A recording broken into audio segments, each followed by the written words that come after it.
Welcome to the deep dive.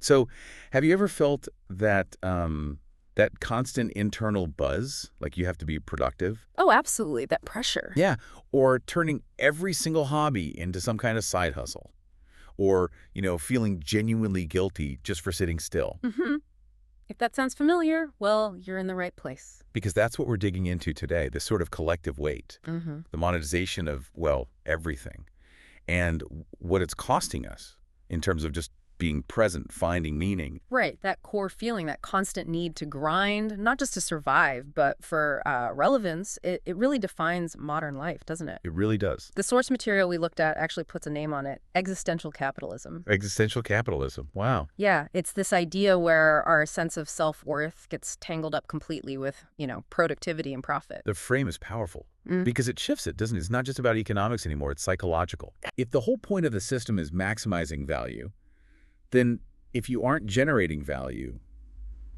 well, you feel like you're failing. Right. That's precisely it. I mean, the opening line in the source draft is pretty stark. Something like, "We built a world where everything has a price tag." Everything, not just food and shelter. No. It goes deeper. Our attention, our time, even our identity. It's like we Yeah. didn't just adapt. We kind of volunteered our private lives, turned them into public assets you can optimize. And you see it everywhere. Yeah. We've got like professionalized passions. Self-expression becomes content creation. hmm We chase the metrics, the views, the likes, the earnings, because psychologically, if you stop producing, do you even exist anymore? Do you become irrelevant?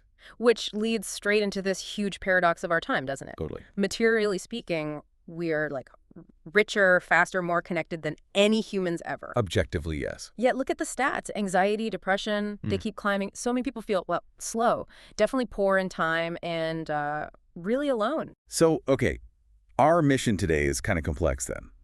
It's not about bashing wealth or technology itself. Not at all. It's more about recognizing how we've learned to measure things, isn't it? By what they're worth in the market, instead of maybe what they mean to us inside. Exactly. So to find the antidotes, we probably need to trace how we got here, how our brains got wired for this constant hustle. Right. Let's track the history. Yeah, if we want to understand the exhaustion of, say, today, we need to look at the forces that monetized our lives bit by bit. And these historical moments, they often come with these happiness paradoxes. Happiness paradoxes, meaning, Well, periods where life maybe felt simpler or more stable for one group. okay, But that stability was usually built on displacing someone else's autonomy or, their prosperity. got it. Yeah. So let's start at the beginning then. The birth of modern capitalism, say 1500s to 1700s. What was the big shift there that started, like, quantifying human life? Okay, so there were two huge things happening together. First, this physical separation from self-sufficiency.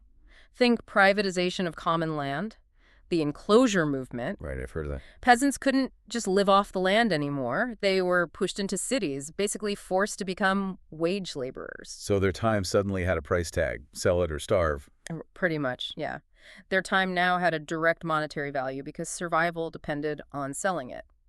But you need more than just economic force. Right. You need people to believe in it morally. Precisely. And that's where the second part comes in, the Protestant work ethic. It provided the moral or spiritual foundation. So work wasn't just about survival anymore. No, it became a virtue, a sign of like divine favor. Hard work wasn't just necessary, it was good in itself. Wow. Okay, so that's the first paradox you mentioned. Yeah, exactly. For the rising merchant class in Europe, there was this new stability, a clear sense of purpose, maybe. But it was built on displacing people from the land and, let's be honest, the brutal colonization needed to get resources for those trade economies. So survival for one group, purpose for another. Okay, that definitely sets the stage.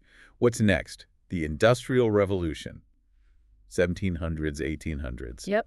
And this is where time is money becomes, well, brutally literal. How so? The factory system. It did what the earlier era only hinted at, the total commodification of your time. Right. Before, life maybe followed the sun, the seasons. Exactly. Farmers lived by natural rhythms. Now, you live by the clock, paid by the hour, and that hour, it wasn't yours anymore, it belonged to the factory owner. That sounds psychologically rough, losing that natural rhythm. Yeah. Did the sources talk about how that felt day to day? They really highlight the alienation. I mean, sure, workers could maybe buy more cheap stuff, which looked like a better standard of living. But they lost something else. They lost autonomy, big time, both intellectual and personal. You went from maybe crafting a whole thing with your hands to just doing one repetitive motion for 10, 12 hours. Serving the machine's rhythm, not your own body's. Precisely.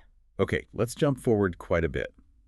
The post-war boom, say 1945 to the 70s. This era gets romanticized a lot, right? Peak stability. It does. And the sources do confirm, high recorded happiness rates then, especially in Western nations. You had stable jobs, pensions, a lot of optimism. But there's a catch, I'm guessing? Another It's paradox? a huge one. That stability, that happiness was incredibly exclusionary. The sources are really clear on this. Exclusionary how? Well, it relied on really rigid social structures, strict gender roles, for one, where often one income could support a whole family, pervasive racial segregation limiting who could access those good jobs. And economically? And, crucially, it was built on unsustainable foundations. Cheap fossil fuels, global exploitation that kept consumer goods affordable. Those high happiness scores had hidden costs, paid by others or deferred to the future. Right. That stability wasn't universal and maybe not sustainable. Which brings us, well, pretty much up to now. The digital economy, 2000s onwards. The final frontier of monetization, maybe. The self itself. How does that work? This is where platform capitalism really takes hold.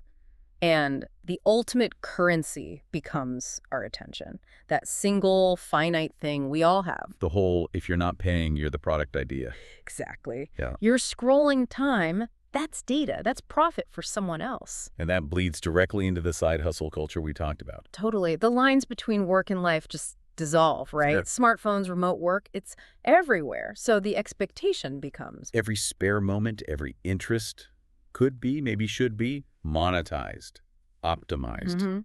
And the psychological hit there is what we really need to unpack. We have more freedom maybe to express ourselves than ever before, Wow. but we're constantly performing for algorithms, for invisible markets, our creativity, our authenticity. They aren't just for us anymore. They become inputs for content. Which leads to burnout, identity fatigue. Crippling burnout for many, yeah. It's exhausting trying to be on and optimized all the time. So, okay, history has kind of conditioned us to compare, monetize, speedrun our lives. Yeah. How do we even start to push back? This is where the sources got really interesting, suggesting we reframe it all, like video game. It's a really useful analogy, actually, because it immediately flags that anxious feeling, right? That urge to look up the walkthrough, the most efficient path, instead of just, playing the game and exploring. Right. Okay, let's run with that. Start with tutorial mode childhood. Yeah. When we first start the game, we just explore, right? A stick is a sword. A box is a spaceship. Pure curiosity is the reward, yeah. At first, That's good. then the game starts teaching you the external metrics, the achievements, grades, gold stars, points, measurable stuff. And you learn that failure hurts. Not just the setback itself, but because someone's watching, rating you. Exactly. Performance anxiety kicks in early. And that's the switch.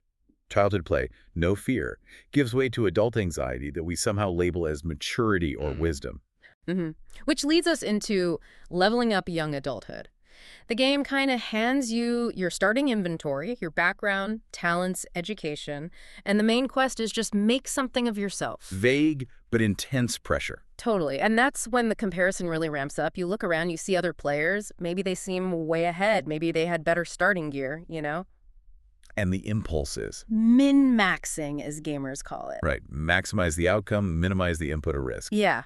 We optimize everything. Dating profiles, career choices, social media feeds. We polish the build, and we tell ourselves this anxious efficiency is maturity. But hang on, is efficiency itself the enemy here?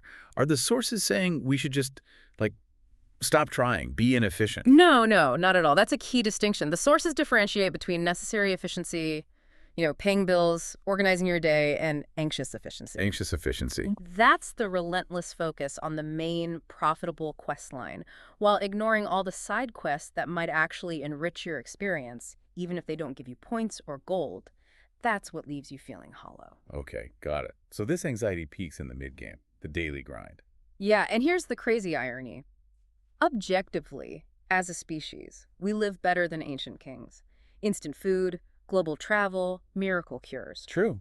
We have literal magic in our pockets. Yet, psychologically, we rarely feel rich. Why? Because the game's difficulty doesn't scale with technology. It scales with social comparison. We're always measuring ourselves against everyone else's highlight reel. Always another level, a bigger boss, a shinier life online. So the real win condition isn't getting ahead.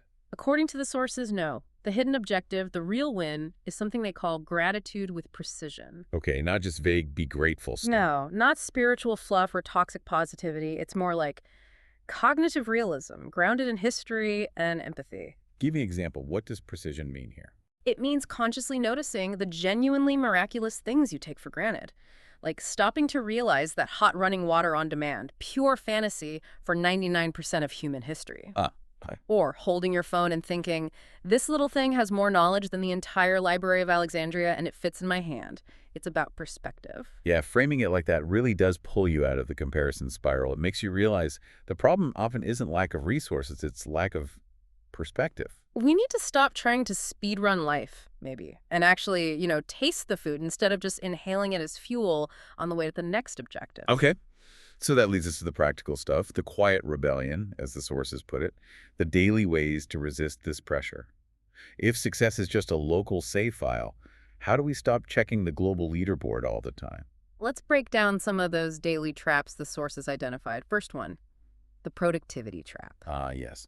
The guilt when you're just resting, even if you're exhausted. It's this pervasive idea that even rest has to somehow produce something for the future. It needs to be optimized. Right. You can't just relax. You have to do optimized self-care. Exactly. Can't just walk. It's got to be 10,000 steps, tracked. Can't just zone out. You need a mindful moment to boost tomorrow's focus. Why is that guilt so ingrained? Where does it come from? Because the system drills into us. Yeah. Value equals output. If you're not producing something measurable, better body, clearer mind, ticked off list foamer, you feel like you're falling behind, losing value. So the perspective shift is? It's simple but hard. Rest doesn't need to be productive to be valuable, period. It's valuable because it's necessary, full stop. Okay. Trap number 2, maybe the biggest, the comparison reflex, tied up with our algorithmic identity. Oh, definitely corrosive. Scrolling those highlight reels, it hits a primal button. They're winning, I'm losing. Instant trigger. And because we know we're being watched, rated, we perform. We create different versions of ourselves. Yeah, that's the algorithmic identity. You tweak your personality for LinkedIn versus Instagram versus TikTok, right? It's subconscious, but it's exhausting. And it creates that weird modern loneliness, feeling connected to thousands online, but nobody really knows the messy, real you behind the profile. So the rebellion here, it's kind of radical acceptance. Success isn't a leaderboard, it's your own journey, your local save file. We don't owe the world a perfect brand. Exactly. Sometimes the most human thing is just to be inconsistent, put the phone down, be quiet, be messy. That messy quietness leads right into the third trap, the fear of stillness. Yep. Filling every single silent moment. Podcasts, music, scrolling. If we're bored, we feel like we're failing somehow. Have we forgotten what our own thoughts sound like without a feed? It feels like it sometimes. And think back to the history bit money used to be the main currency. Now it's attention. If all your attention is directed out, you have no inner capital left. So we treat peace like boredom, and boredom like an emergency. Pretty much. We need to fix it instantly with more input. The real luxury today, the truly scarce resource, might just be a quiet, undirected mind. And the perspective shift for that. Stillness isn't stagnation. It's essential. It's recalibration. Think about music without the pauses, the rests. It's just noise, right? Good point. Our brains, our lives need those pauses, too. Otherwise, we just become noise. Okay, so to wrap this all up, the final piece of the rebellion, redeeming imperfection. Modern life loves polish, doesn't it? Seamlessness. Perfect edits. Worships it, but imperfection, that's the signature of being human, isn't it? It is. The sources brought up the Japanese idea of wabi-sabi.